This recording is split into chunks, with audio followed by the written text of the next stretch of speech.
Continuing our reading in the World and Thorinn by Damon Knight. Chapter 9, Section 4. A light rain began. Thornton put on his clothes, covered the remains of his smoldering fire, and wandered abstractly up the riverbank, pulling himself along from one sapling to another. Presently the rain stopped, and the city came into view, nearer than he had yet seen it, across the next reach of the river. Thornton climbed a tree to look at it. Perhaps, he thought, the city was inhabited by nocturnal demons, like those who had tormented him in the other cavern. But he doubted it. It was something else. Something was wrong. A brown bird passed overhead, almost invisible in the sky glare. Below, the river was too wide to leap across. Thornton climbed down and looked at it. Further upstream, the river might be narrow enough to jump, but it would take him too long to find out. He cut a long pole from a sapling and went looking for a log of dead wood.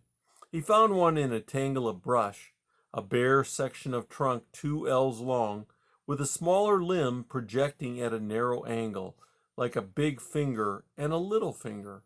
The limb, he thought, would make the log less likely to roll over and would save him the trouble of finding some way to lash 2 logs together. He dragged it into the shallows, where it floated barely out of the water. But as the trunk was curved, there was a portion of it that stood higher than the rest, and Thornton stepped aboard there with his pole.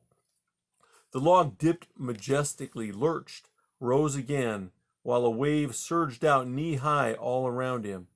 He planted his pole on the bottom and pushed cautiously. The log seemed to move, but in the wrong direction, and Thornton found himself toppling forward. He straightened up and tried again, and presently found that by leaning back against the pole he could make the log move in the direction he wished. The bottom sloped away until he was using half the length of the pole.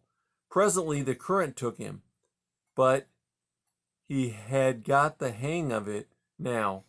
The trick was to keep the log moving against the water, for it was easiest to push when it was moving.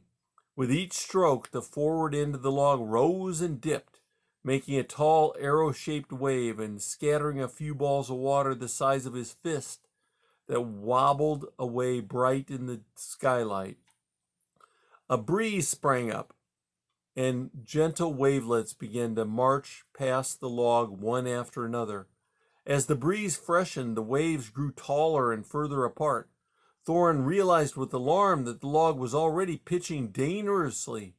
Up it went, standing almost upright, then tilted back as the next wave thrust under it. Now each wave had a white crest, and the air was full of water balls that burst cold against his face.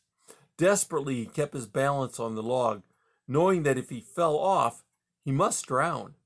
The pole hampered him, and he let go of it, and the wave swung it back across his chest. It was not a heavy blow, but he realized that he could no longer feel the log with his feet.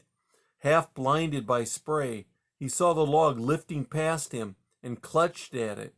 Then he was in the water, with the slippery dead weight twisting in his arms. His head went under. Cold water filled his ears, his nose, his mouth.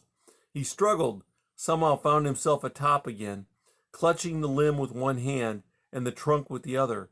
He had time for one breath before the log tilted headlong down the next wave, down, down, until he thought it must go on over. Then he realized with horror that it was going over. The cold water strangled him. He clawed his way up out of it. The trunk, as it rose to the crest, pitched, began to slide down. Through the pelting drops of spray, he had a blurred glimpse of the river and something gray-brown that moved overhead. Then he was sliding down the wave again. A cross wave tilted the log again, and he was half in the water, choking. A lurch took him up again. Cold thoughts came into his head. If he let go of the log, he sank. If he clung to it, he drowned. At the top of the surge, he balanced himself desperately atop the log, let go, and leaped away. The river dropped below him, the white caps like the tops of spears.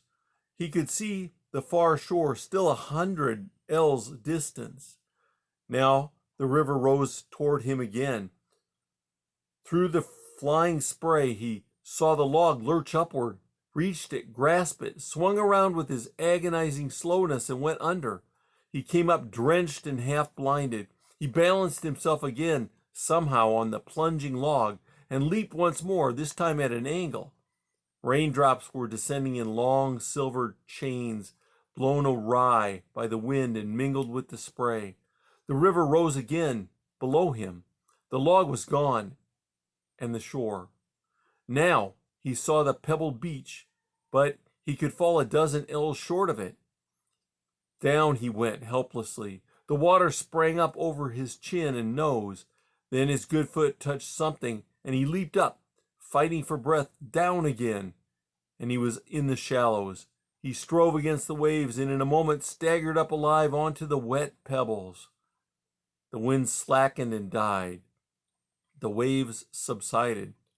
Presently the river was glassy smooth as before. That's the end of chapter 9.